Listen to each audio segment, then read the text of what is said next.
Horror कहानियां थी। कौन थी वो? मैं 8 महीने की प्रेग्नेंट थी और अपनी डिलीवरी के लिए अपने मायके गई थी। माँ ने मुझे फोन पर बताया, घर के पीछे की तरफ जो खाली जमीन थी ना, वहां पर एक नया कमरा बनवा लिया है। इतने सालों के बाद जैसे ही अपने घर में कदम रखा, कुछ अलग सा लगा। माँ, ये घर के पीछे की तरफ नया कमरा बनवाने की क्या जरूरत थी? अरे बेटा, घर के पीछे दूर दूर तक खाली जमीन है। तेरे पापा को कई दिनों से लग रहा था कि यहाँ पर एक कमरा बनवा लेंगे तो ताजा हवा मिल जाया करेगी। अब तो ये सब छोड़ और चल जल्दी से दूध पी ले। माँ, मैं थोड़ी देर में पी लूंगी, आप सो जाओ। मैंने दूध का गिलास उठाकर उस खिड़की में रख दिया। पता नहीं कब आंख लगी, अचानक से खिड़की के पल्लों के खड़कने की तेज आवाज आई। दूध का गिलास धड़ाम से जमीन पर आ गिरा। जमीन पर गिरते ही दूध का रंग लाल हो चुका था। मैंने खिड़की से झांक कर बाहर देखा। चारों तरफ धूप अंधेरा था। उस अंधेरे की तरफ से कुछ आवाजें आ रही थी, जैसे छोटे बच्चे आपस में खिलखिलाकर मस्ती कर रहे हो।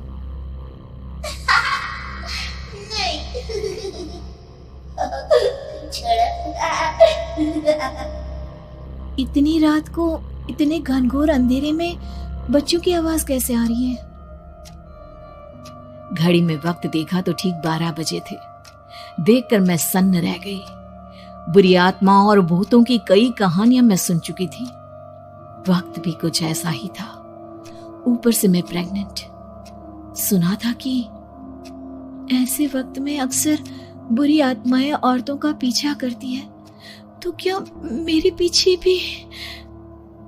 पसीने से तरबतर बड़ी मुश्किल से, जैसे कांपते हाथों से मैंने उस खिड़की को बंद किया। जल्दी से जल्दी उस कमरे से बाहर निकलकर माँ के पास जाने के बारे में सोचा, लेकिन जैसे ही दरवाजे की तरफ पलटी, लगा कोई साया हवा की स्पीड से दरवाजे के सामने से गुजर गया। मेरे गले में अटक कर रह गई। मैं जोर से चीख कर माँ को बुलाना चाहती थी, लेकिन वो आवाज खुद मेरे कानों तक नहीं पहुंच पा रही थी। तो माँ तक कैसे पहुंचती? खिड़की के पल्ले एक बार फिर तेज हवा के झोंके से धड़ाम करके खुल गया और पूरी ताकत से मैं चीख पड़ी। जानती थी मेरी चीख की आवाज सुनकर कुछ ही सेकंड में माँ वहां पहुंच जाएगी, लेकिन ऐसा कुछ हुआ ही नहीं। मेरा कलेजा डर के मारे फटा जा रहा था। आखिर माँ ने मेरी आवाज क्यों नहीं सुनी? इतनी गहरी नींद में तो माँ कभी नहीं सोती। ठीक पीछे खुली हुई वो खिड़की। मुझ में इतनी ताकत नहीं बची थी कि मैं पलटकर उस तरफ देख भी सकूं।